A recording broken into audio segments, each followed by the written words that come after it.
Okay, guys, what is up? We are back with round number 4 of the Pro Play Tour here in Atlantic City, New Jersey. I'm not sure why I just got hoarse for like one word. I mean, I'm just you're so excited. Yeah, I'm just like I'm like allergic to the word New Jersey. Apparently, I just immediately get sick. Oh, don't say that's my home state. Is that it's home state? Yes, yeah, that's okay. Where I live. We have a lot. Where I live, we have a lot of people from New Jersey. I live in Morgantown. A lot of people go there for college, so we actually get a lot of like New Jersey drivers, and we always tease them all the time that they're terrible at driving. They must be from North Jersey. But we have two amazing players for you guys. On the left, we have Alex Wilking. Okay, I got that one right. We have Alex Wilking on the left, and on the right, we have Dylan Ashcraft playing freaking Blue Broly. I mean, Bardock. I'm sorry. It's close. Yeah, they're the same movie. That's true. That's true. It is close. It is close. Yeah. So Dylan, obviously no stranger to being on AC's streams in Atlantic City. He's pretty much, I forget what one of the previous premiere events that was held here. He was on stream for like half the day. Oh my gosh. Yeah. Yeah. So definitely no stranger to the stream. Very good player. Always places very well at these events.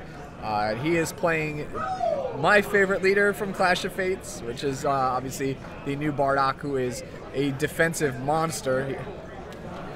Yes, I mean, we saw Bardock in the fight nights. Marcel Russell played him. Yes. Unfortunately, lost 3 times with the deck, but the deck still looked really cool. I actually got to speak with Marcel about that in between rounds, and he was just like, I don't know, man. Wasn't feeling it. I was like, oh, okay. And he's like, yeah, that's why I went with top tier today. Decided to play Shenron. I was like, yeah, it's a good deck. That's why many people you're probably going to see throughout the day on stream will probably be playing Shenron. It is one of the most powerful strategies currently in the format. Ooh, Dylan has that 5-drop Gogeta in energy. I wonder if that's like actually his finisher, the top end of his curve. I'm going to assume like there are 2 ways you can play the Bardock deck usually. You can either play it more like a Chain Zeno deck where you play a light package of Bardock crew in order to trigger the leader skill on the backside. Alternatively, it can kind of have a heavier 1-drop package with the new Gine that you can be using very defensively, and you can loop it with the new Kakarot from Clash of Fates. Kakarot! Yeah, in order to, it's just really strong because Gine is basically a 1-cost 10k that you can just constantly keep looping with Kakarot. So like I'm interested to see which way Dylan ends up taking the deck, because those are the 2 ways that I know that Zap and Cameron, I believe it's Cameron Wood, were talking about building the deck, and it really intrigued me, and I thought it was one of the cooler things you could do in with the Clash of Fates cards. Absolutely cool. Clash of Fates. Actually been a pretty cool set. I feel like these little theme sets don't seem like they're going to be that impactful until you start like actually playing with them, and you're like, holy crap, these things are actually. Everybody's like, Tournament of Power, that's not a thing. Meanwhile, hit and Victory Strike, Goku are just mainstays of competitive. Oh, absolutely. Same thing with World Martial Arts. It's not gonna be that big a deal. Last Atlantic City was World Martial Arts. It's not that big a deal. Hercule comes in and cleans everybody up. Announcer starts cleaning everyone's clock. So. If history has shown us anything, don't count out the supplemental sets, like the half sets. They are very good. They may be small, but all the cards are very focused and very powerful. Alrighty, Yu-Gi-Oh players, just to clarify, make sure that you I noticed that the Shenron player is once again kind of like a pseudo Storm deck. It has Goten in play once again. With your opponent, so you need to have communication. Make sure you know who is conceding, and make sure that the correct result is marked. February 1st can't come soon enough, ladies and gentlemen. I'm just tired of seeing the card. I'm sure you guys are. We always try to pick diverse decks, give you guys something that's a little bit different than what you're used to seeing, and somehow we just always end back up with Goten. Yeah, it's like what's really funny about it is that we we try to pick really fun leaders and really different decks, but it seems like what always happens every time we do that is it always gets matched up with something that isn't unique and fun. You know what I mean? That's kind of that's happened both times actually. So unfortunately, we have another Shenron match, and we do apologize for that, but that's obviously not the intent here. Eric Hill's head was spinning when I told him that last round. I was like, yeah, we had a Shenron deck on, and we're just trying to not get a Goten deck on stream, and somehow the Shenron deck is still a Goten deck.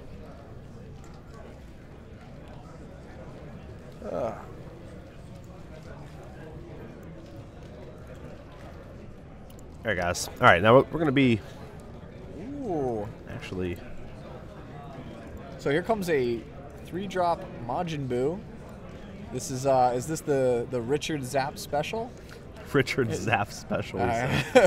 Going to the Nationals, in testing, Richard was a big fan of the Majin Buu package, the Blue Buu package in Shenron. He played it quite a lot. Was very, he just loved it, and I know he shared it with a couple other people, and they were just all about it. They were like, Zapp is a genius. This is the best deck ever. Yeah, we actually I had a buddy that plays the Shenron Buu, and Saliva to the front.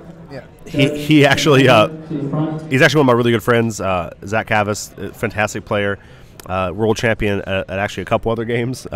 Picked up Dragon Ball, been playing it off and on for a couple months now. And he built this deck. He's like, this deck's awesome. He actually brought the locals and like forced me to play it. He's like, you have to play this deck. You have to play this deck. And I was like, okay. And like I literally beat everyone like turn 2, like turn 2 or 3. It was just like so consistent. He actually ran Bardock Goten in it, like Alex is doing here too, just to help get the pieces, And you just kind of go off, and there's not really much your opponent can do. Honestly, it's just so much damage. I always jokingly call this deck "We want to pump you up" because he's literally it's like the Buu is like so ripped, he's so buff, and then like. When the Kid Buu comes down, he just gets huge. He gets this huge attack boost, and it can close out a game very quickly for only 1 blue. So Dylan has to know, like, seeing the buff Buu on board, like, hey, anytime I go to 3 life or less, the game could be over with just 1 energy. Absolutely, absolutely. One saving grace I think he has right here is he sees 2 buff Buus in the energy and 1 on board. So if you had something like, say, Mass Saiyan, you could warp it out of play. Like there's only going to be at least 1 more copy. Yeah, actually, but to be honest, I think Bardock's actually a pretty good good counter. Yeah, good counter to this. Yeah, I mean he has the ability. He needs to get Awakened though. He can't. Right. He can't just take go from 5 down to like. If he goes from 5 to 2, he's pretty in a bad spot. He's pretty much toast. Yeah, definitely. So he needs to. The goal for this turn is to find a way for him to awaken. Definitely also special thanks to Mr. Blake. We actually finally got him on the stream management side of things here, so he'll be controlling the life for you guys. So that way me and Pat can focus on I wouldn't say me and Pat. Pat's always been focused on the commentary. He's actually been an all-star, but Alex is checking. He's like, wait a minute. Does this Goku affect your cards?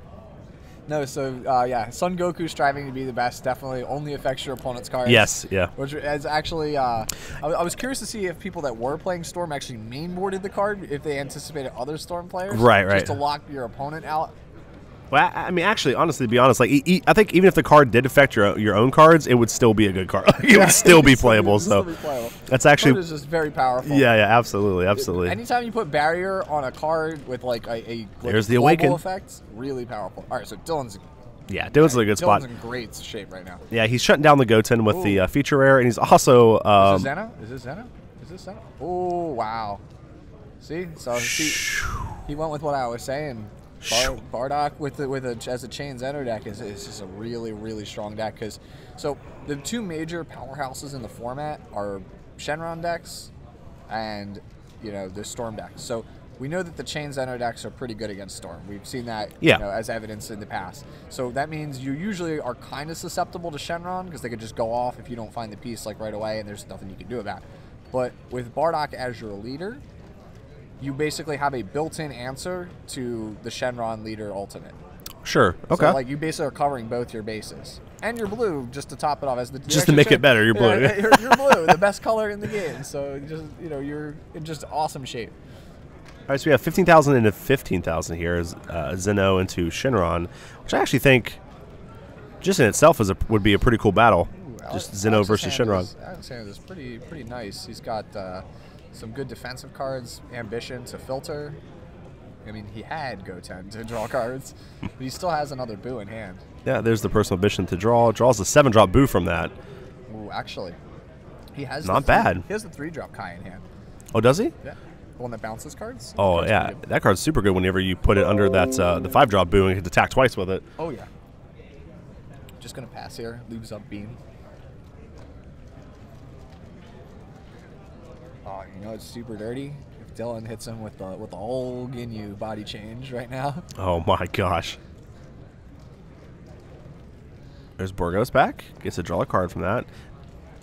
got to use that Zeno as energy, which is good because that was definitely a card that Dylan does not want in his hand after the chain Zeno. It's a pretty terrible card.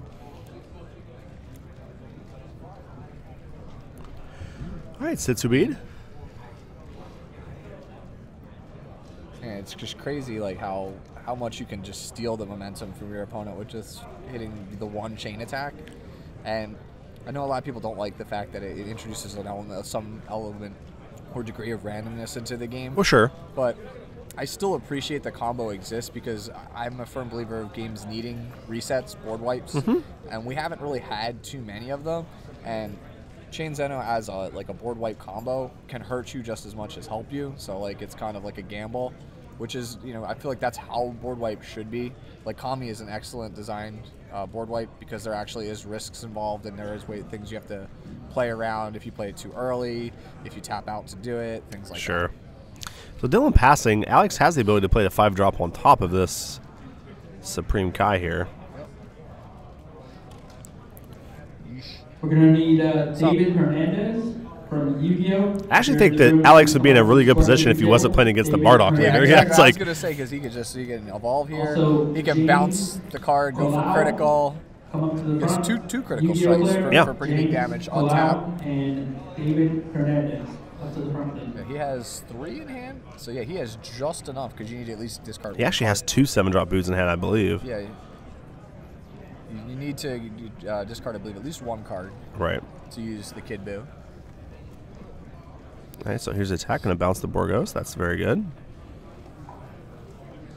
Ooh, Dimension Magic from Dylan. That's really good. Yep, that's pretty good. I wonder if that's going to force a turn pass here. I mean, Alex has to know what Bardock does here, so I don't think he's going to, like, mistakenly think, like, oh, now I can attack with my triple attacker. I think he's just going to be like, yeah, I need to pass. Yeah, the draw off of that Shenron almost assuredly. Bobby Hire, up to the front, please. Bobby Hire, Yu-Gi-Oh! Player. Yeah, I think that's going to force him. He doesn't have any other plays at the moment. He has no blue open to evolve or anything. We have Anthony Rosa. So I wonder, does he have the hit? Mateo. Oh, he does have the hit. I think the hit might just be game, yeah, actually. The hit might be circle gets the square. Yeah, maybe. So here comes hit, and this. Yeah, pack it in. Didn't even show his hand. He's just like, yeah, you got it, man. All right, guys, you can follow this link right here, guys, to be a member of the community discussion group and vote. Like I said, we have Red Frieza, Super 17, and Pan. So it looks like our players have started the match. We're going to get into this match, guys, and go to game number 2, man. First game was actually pretty quick. Yeah. I feel like I missed the memo. It was just like, hey, I thought Shenron Gogeta was the spice. Well, I thought Storm was the spice. Here we are with Storm Shenron. What are PBG guys playing? I'm actually not 100% sure. I think Marcel's playing Shenron, right? He is on Shenron. And I think everybody else is on Red Frieza. Yes, I think almost every other PBG member is on Red Frieza. Yeah. The deck looks freaking sick. Yeah. Built-in Sensu Bean. Who would have thought that was like really good? with really good cards to kill too. It's not like the cards suck that you kill. Like you kill them, they all do good stuff. Yeah, it's like, oh, you killed this guy? Cool. You get to kill one of their guys in return and draw a card. Yeah. Okay. I guess I'll do that. Yeah. It's Sorb. There's no T. Yeah, no. So it's just Sorb. Sorb. Good old Sorb. To search a Dragon Ball.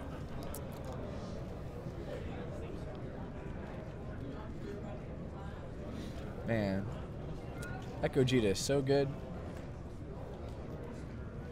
Yeah, Crossroad TCG and chat. Like I said, if you guys want to see it, you just have to go vote. Follow the link above and go vote. Right now, it's winning by a large margin, so I'd say there's probably a really big chance that we see it.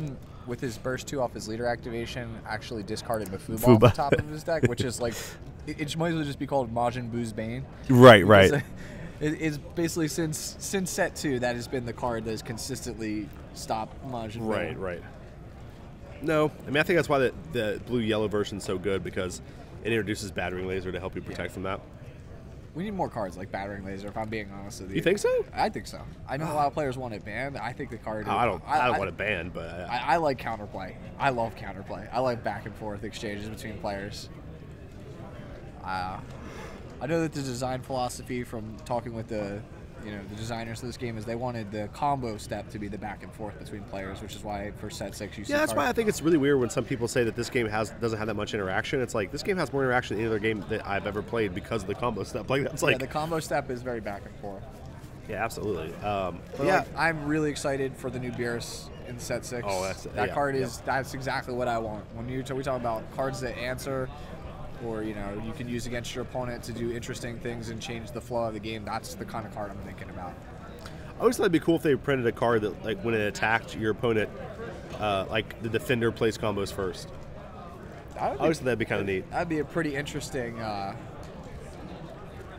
That's actually really interesting. Yeah, because like, you know, what do you do? Well, yeah, what cost would that have to be? I don't know. 5? I don't know. I'd say 5 or 6. I would imagine, but I always thought that would be a cool like way to flip it around. It's a really powerful effect.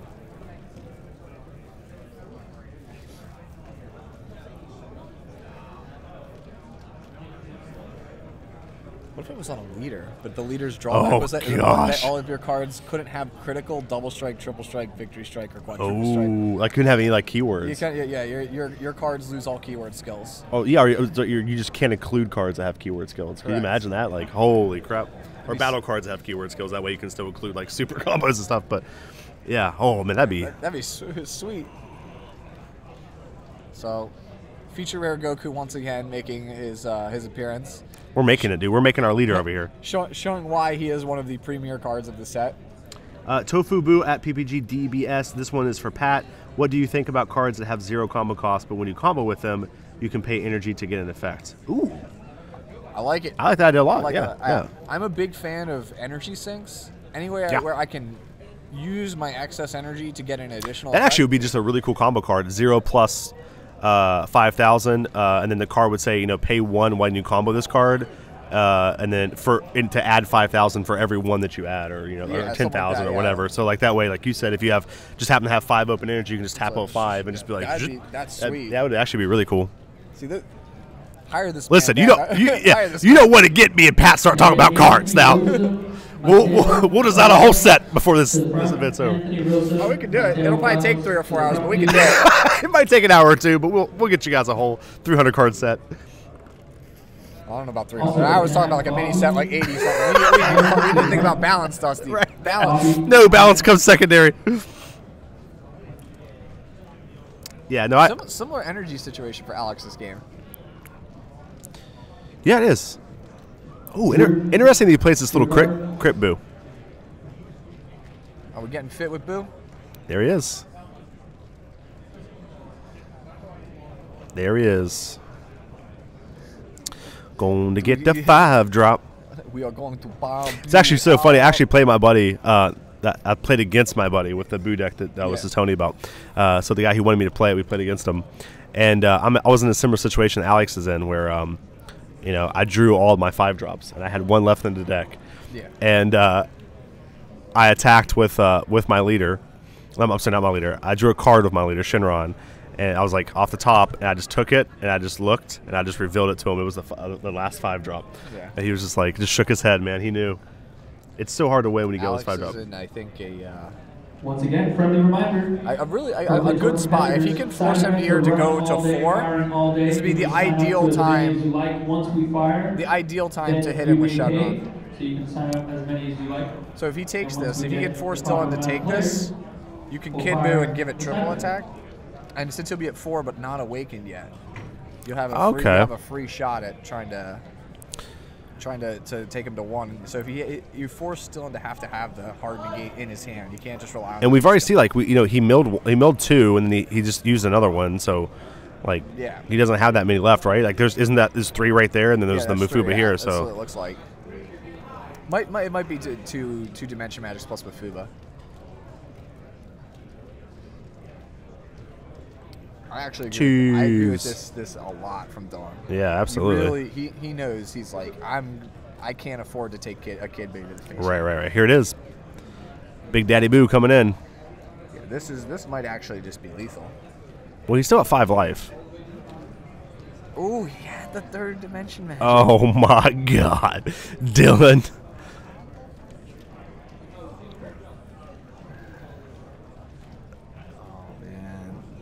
That's brutal. That is super brutal. He's thinking about if he wants to battering it. He takes the cost. He actually is going to battering it. Wow, this puts Dylan in a really bad spot. Uh-oh. Uh-oh. Oh, yeah. That means he goes to 1 here. With the ability, you know, not to negate now, too. I mean, he's on Awakened, so he wouldn't be able to negate anyway, but... Dylan weighing his options. He's like, all right, yeah, I got to snap the 3. Oh, and passes. Okay. Interesting. I mean, Dylan's still in a extremely tough spot here. Is that like? Yeah, his leader effectively does almost nothing. It's just a 5K pump. Yeah, yeah. His leader is just Soul Striker without the untap. So I guess that's kind of fitting. Choosing not to charge? Ooh. He's just going for it. Yeah, choosing not to charge is interesting, considering he can untap 2 here with the Bardock Awaken. Right? He does untap 2, right? I believe so, yes. Okay. He's going in with Goku, though. He's like, I want you to understand. I wonder what he could possibly have.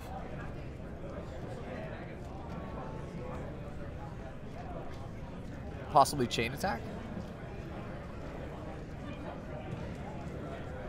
Okay, so here comes Trunks. My guess is he's going to choose not to pump, but maybe he would. I don't know.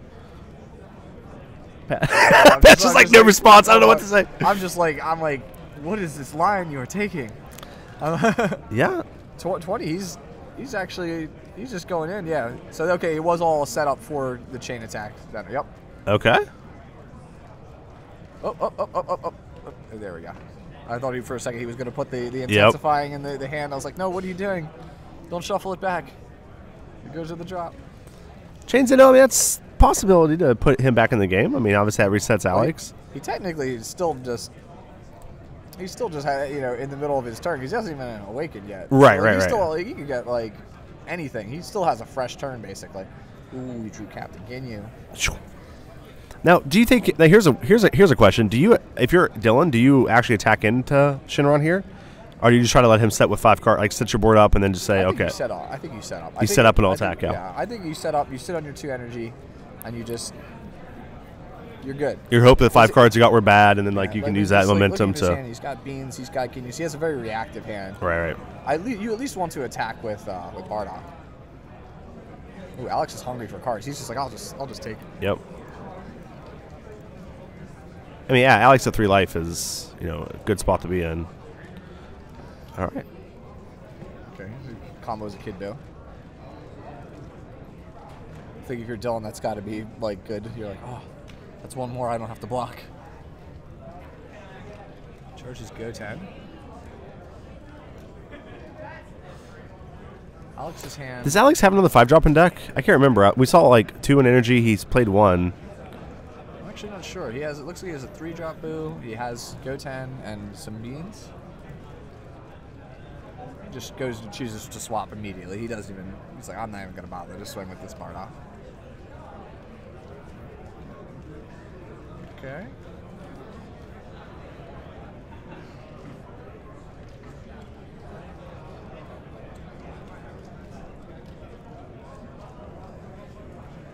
What? Wait, are we gonna Shenron ulti a Goten, Dusty? Yes, we are. I love this play by Alex. It makes me happy. This is a 20k Goten that gets to get 3 cards. That's pretty good. Look at 9. What is that? It's 4.5 cards? By my math? 4.5 to 6 in terms of value? It's like he took Child's Wish there. Wow, that's also really good. He has a couple of 3-drops in the yard. They're critical. Goes to 25. He's really going to try and... So he's going to really try and tax... He's really going to try and tax Dylan, and Dylan's like, I got double beam. I'm not scared of no Goten. Get that out of here. Get that out of here. Child's Wish for 2. Paying the cost for it. Attacking for 15. No, correct me if I'm wrong. I believe the Kai is a May ability. I don't believe you actually have You don't have to, no. It is May, yeah. There's not really much of a difference between it in play and out of play. I think if it was me, though, I would just leave it in play because if he somehow survives and it's his hand, he gets to draw a card.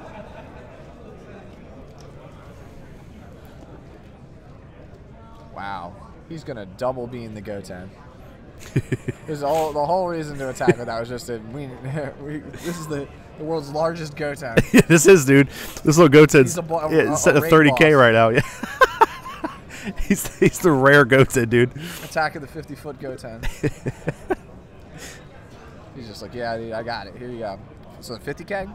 He's like, Dylan, can you block 50? All right, come on, Super Combo. You have anything? Dylan's at 25 base. He's like, I'm mathing it out. 4 cards, so I'm assuming it's 45. I assume he's just 10 short. Yeah, just picking it up. Same thing. Dylan, once again, not even showing his hand. Yeah, but I like how Dylan did that. He still did the math. We did the math in the way where he... Yeah, because his opponent still doesn't know he has captain game at all. Absolutely. Not even a little. That's the second game he hasn't seen it, so it's probably very likely that he'll think that it's not in the deck at all. All right, guys, while our players are getting all shuffled up here, getting ready to go into the third and final game of round number 4, don't forget, guys, to go fill out this survey for me. You fill it out, put your email in there, get a chance to win a prize from the Pro Play Tour event. I'm not sure what it's going to be, but you get a chance. That's pretty cool. So let us know how we can make the stream better for you guys. Let us know what you guys think about the commentary, about the overlay, about the quality, just everything you can. And we'll do our best to take your feedback into consideration to make the stream even better in Atlanta, Georgia, which is next month. So make sure you pre-register for that event as well, guys. It's going to be a lot of fun. Charges Champa. Prior to this, in the first 2 games, I don't know if Alex was aware that Champa was in the deck. Looks like no Dragon Balls in the life. Maybe one. I don't know if I saw that incorrectly. What's the proper etiquette for cutting your opponent's life when they search for Dragon Balls? Because it's like the world's shortest deck. It's so awkward every time. It's like, do you cut 2, 3, 4? I just usually I'll just take him in hand. I'll just kind of like shuffle him, kind of without looking, like riff him around a little bit. It's such an awkward mechanic. I'll try to like send him back out, you know. I've seen people pile shuffle him before. Sorry, who will be commentating next month? I'm not sure. Myself and some other person. Should try and get Georgia local. Casting call. Yeah, I could. Yeah. Well, we're hosting tryouts. We're hosting tryouts. All right, so bean and then pass. Dylan's like, I see your bean. I'm going to put one down my own. Once again, Mills 2 negates. Jeez. And Alex does like the little like, yes. Unbelievable. Because he's just like, yes, I milled 2 negates. Somehow I have this feeling that Dylan's still going to have it anyway. I mean, yeah, like that's true, but like, gee, I mean, at least it wasn't Mafuba this time, though. This is actually a really, really slow start from Dylan. Yeah. This is a matchup where he kind of needs to awaken quick. Oh, yeah, super quick. He has Mafuba and Digging Deep, though. Definitely not short on options.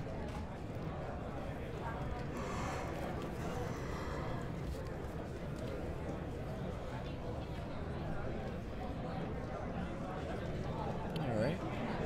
Gets 2 more Dragon Balls. I believe that brings the count to 5. Mm-hmm. Ambition. Man, that card is so good. What, Personal Ambition? Personal Ambition. Card is it's not amazing. too bad. Yeah, the card's amazing for Wish decks. I kind of wish it was available for, other decks, but that would just it'd be too good. Actually, there was a gentleman that was actually at the Nationals with a Harudagarn deck, and I remember watching him, and he had Personal Ambition in the deck. I was like, you can't even use it. And he's just like, I can't. He was trying to be like, wait. I thought you could, because the card is so good, and I was like, yeah, but if anybody could use it, we'd all be playing it. Right, you used to be playing 4 of it, right? Yeah.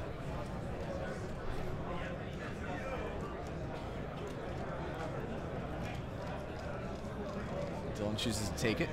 I actually like taking it here from Dylan, because we know he has Digging Deep. Right. Which means that he can awaken next turn, and then stand 2, and he'll still have Mafuba. Yeah. That's exactly where he wants to be.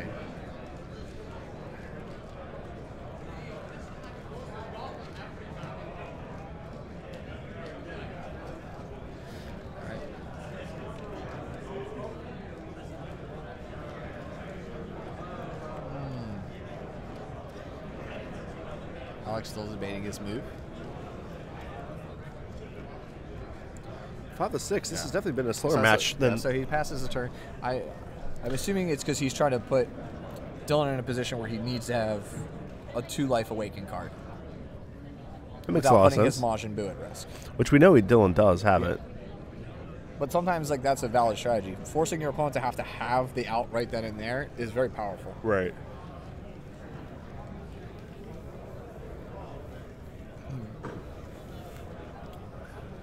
So Dylan's hand is actually quite strong defensively. Yeah, absolutely. He's actually going to tackle leader. Interesting. Well, the leader is Milled 4 cards and 3 of them's been negates. Unbelievable. Yeah, that's unfortunate. Especially since like this is the matchup where you need negates. Negates are king in this matchup. Yeah, it's weird though. But I don't think Dylan needed to make that attack. Well, the Bardock is 15k on the front. Yeah, but he could have just played the digging deep Vegeta and awaken and then attack on the backside. That's true, actually. Yeah, he didn't actually have to. You're right. Now I think about it, he didn't actually have to risk those cards going to draw. Right.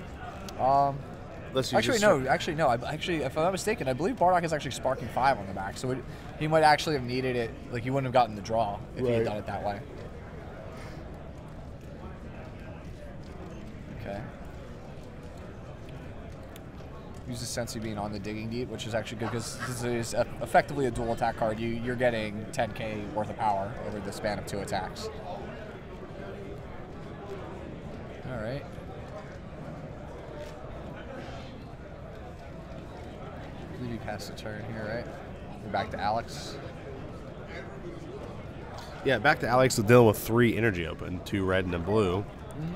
Plus, he has access to the Bardock negate. Yeah, the Bardock So, negate. Yeah, like my guess is he's going to be a pretty good spot. He's in a very good spot right now for that reason because he can. It's important to note, just even though the leader skill negate is a negate, it doesn't use counter timing window. So if you Mafuba and they bad ring, you get a chance to then use the Bardock leader effect, which is super powerful. Yeah, because it goes counters then autos. So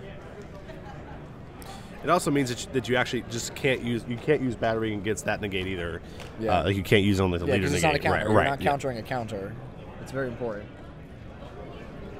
Here comes the Mafuba. All right. So Dylan, I assume, definitely recognizes.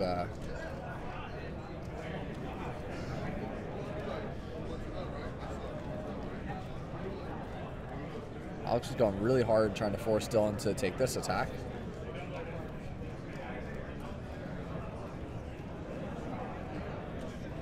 Ooh, Dylan not drawing the best there off of those super combos. Right. Seeing anytime you draw Zeno in those kind of situations, it's so painful.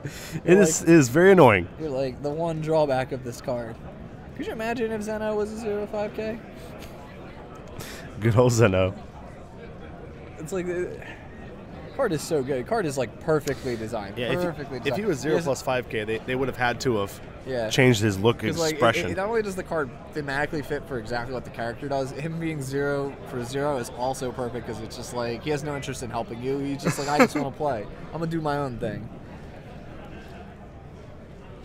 Dragon Ball Super player Alex Capone and Anthony Frizzell, please come up to the front. Dragon Ball Super players Alex Capone and Anthony Frizzell to the front, please. Here comes the bill. Uh-oh. I think he's going to Shenron up here. Are we going to Boss Monster? We're going to Boss Monster. Jeez, look at this freaking guy. Ooh. Dylan recognizes, sees the writing on the wall. He's like, I can't beat this guy. Because Bardock's leader skill can actually stop 2 of the attacks, but he can't stop all 3.